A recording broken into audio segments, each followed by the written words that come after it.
안녕하십니까. 우리 수험생 여러분과 학부모님 여러분 정말 고생이 많으신데 이번 6월 평가원 지나고 또 너무나 큰 이슈가 있었죠. 그래서 여기에 대한 좀 해석을 지침을 좀 드려야 덜 방황하시고 덜 고민스러우실 것 같아서 영상을 찍게 되었습니다.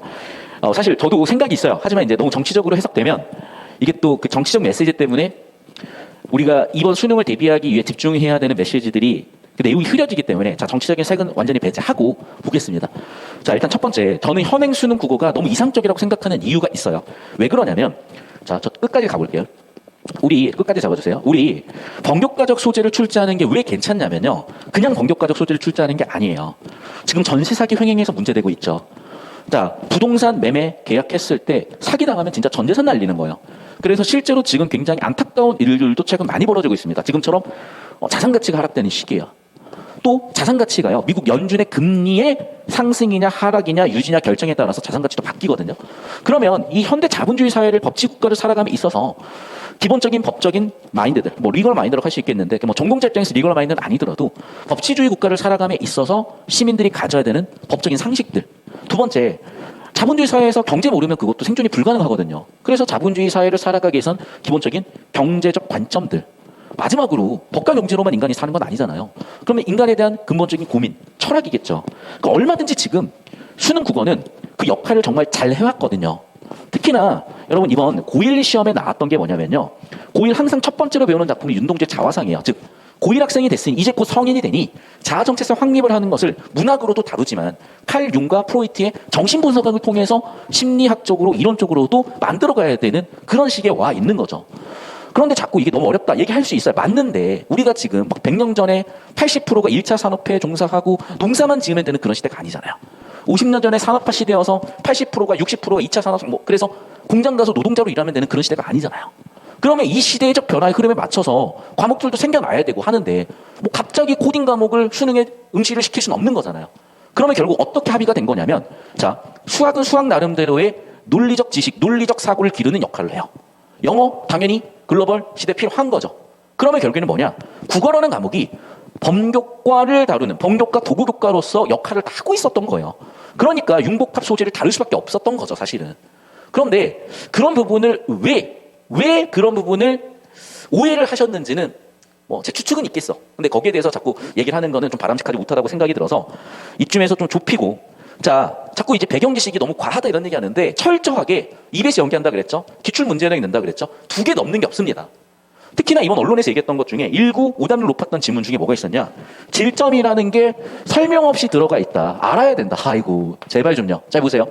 정확하게 그거 제가 뉴스기사 캡처를 해놨어요. 좀 말이 너무 심해요. 수험생을 뭐 죽일 정도예요. 에이 에바지 그건. 자 보시면 뭐라고 되어 있어요. 부피의 요소는 그것 부피와 밀도를 곱한 값이래요. 그걸 질량으로 갔는데, 그럼 보세요. 우리 초등학교 때 다 배우셨다니까. 자 초등학교 때 밀도는 뭡니까? 부피분의 질량입니다. 부피분의 질량에 뭘 곱했대요? 밀도 곱하기 부피를 하셨대. 아니 그러면 남는 거 뭐야? 질량만 남죠. 그러면 질량만 남았으니까 이게 하나의 점으로 표시됐으니까 질량을 갖는 점이니까 질점이라고 표현하겠다고 지문에 다 나와 있는데 정보를 안 줬고 배경지식이 필요하고 질점 배경지식 몰라서 틀렸다고요?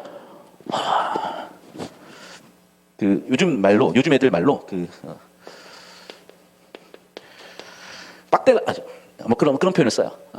이건 여러분 초등학생 수준이면 처리가 되는 거라니까요. 제발 좀.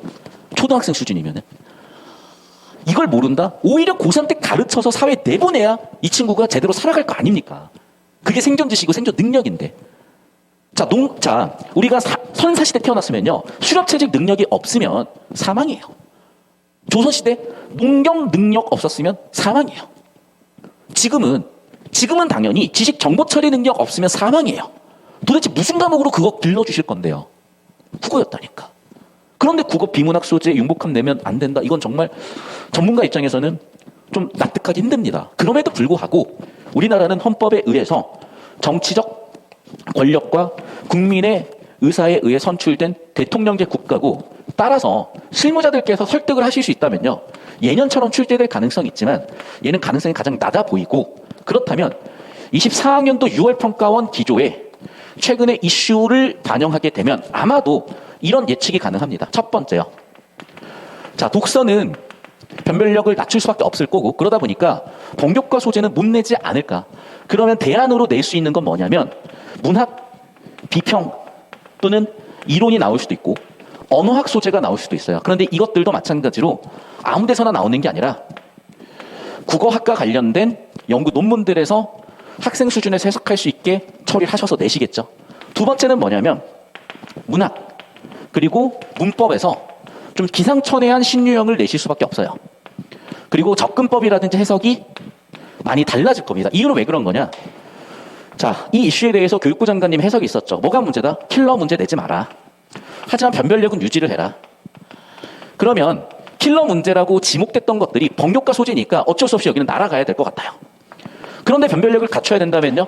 당연히 어쩔 수 없이 이런 국어과로 출제돼서 번역가 논란이 없는 소재들에서 변별력을 갖춰야 되는데 아무래도 그러려면 문학과 문법이 가장 공격 안 받을 수 있는 소재거나 출제 유형일 것 같다. 그래서 좀 저는 일단 첫 번째 이 업을 20년 가까이 해온 입장에서 좀 안타까운 건 뭐냐면 우리 학생들이 4차 산업혁명 시대에 생존하기 위한 지식, 능력을 길러주는 국어과의 사명을 정말 잘해오신 교수님들 그 고생을 너무 폄하한 거 아닌가. 두 번째, 그럼에도 불구하고 우리나라는 법치국가고 헌법의 바탕으로 대통령제의 국가이기 때문에 이렇게 대응을 할 필요가 있겠고 마지막 한 가지 더 얘기할게요. 사교육은 정말 문제가 많은 것 맞아요. 하지만 이걸 엮는 거는 좀 저는 무리수 같아요. 왜? 지금 어떤 프레임이냐면 출제진들이 킬러 문제를 만들고 그 대안으로 사교육을 통해서 먹고 산다. 자, 일부 저는 있다고 생각합니다. 그런데 이런 사람이 많아야 10%도 안 된다고 저는 봐요. 진짜로. 왜? 출제진 중에 내가 출제진이라고 출제진의 경력을 쓰지 않겠다고 서약을 하고 출제진이라고 밝히신 분들이 1% 정도밖에 안 되실걸요. 그러니까 진짜 극히 일부의 일탈이고 범죄예요. 그거는 따로 처리하실 문제고 법적으로 처리하실 문제지 이게 싸잡혀가지고 욕먹을 일은 아니라는 거예요. 저는 제 개인적인 생각은 그래요. 왜냐하면 더군다나 그 제한적이고 어려운 상황에서 정말 잘 출제를 해오셨고 우리 학생들이 사회를 살아나가면서 겪을 수 있는 큰 문제들 부동산 사기 어떻게 해결할 겁니까? 경제적인 문제 어떻게 해결할 겁니까? 인간으로서의 기본 철학적 문제 도대체 무슨 과목에서 고민을 시켜주실 겁니까? 저는 그래서 이런 정말 이상적인 시험인 국어 시험이 이렇게 오해되는 것이 오해석되는 게 너무 안타깝고 한편으로는 교수님들은 또 더 좋아하실 수도 있는 측면이 뭐냐 사실은 기상천외한 신유형들 정말 많이 만들어 놓으셨어요. 근데 그걸 쓸 기회가 없는 거야. 왜?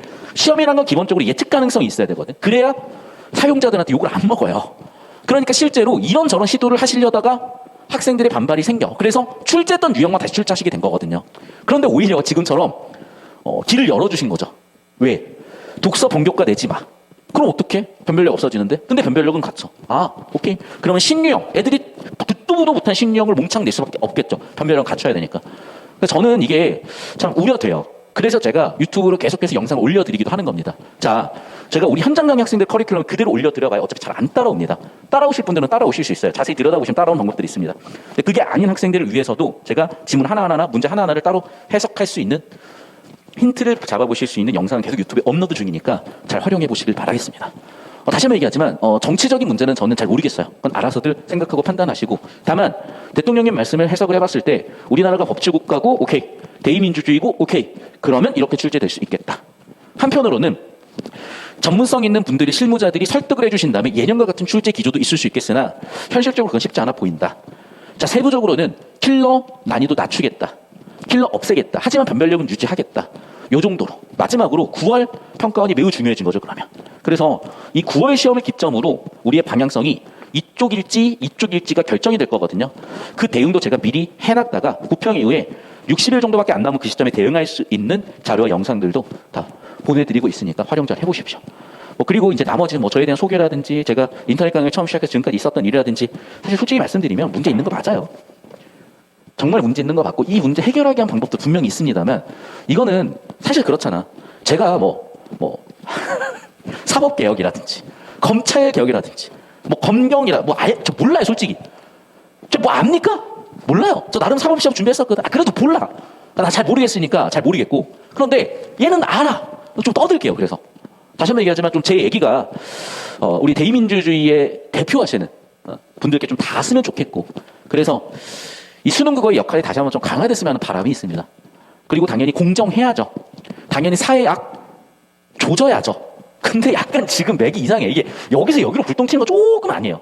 왜냐하면 이 경향성은 글쎄 그렇게 안 큽니다.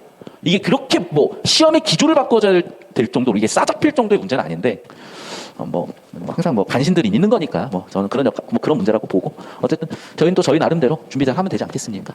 그래서 예측을 충분히 한다면 대응이 가능한 시험이 될 거니까 너무 혼란스러워하지 마시고 일단은 기존 경향성에 따라서 가시고 구평 치고 나서 방향성을 조율하시면 되겠고 유튜브에 영상과 자료 다 올려드릴 테니까 잘 활용하시면 그렇게 또 혼란스럽지만은 않은 그런 대비가 되지 않을까 싶습니다.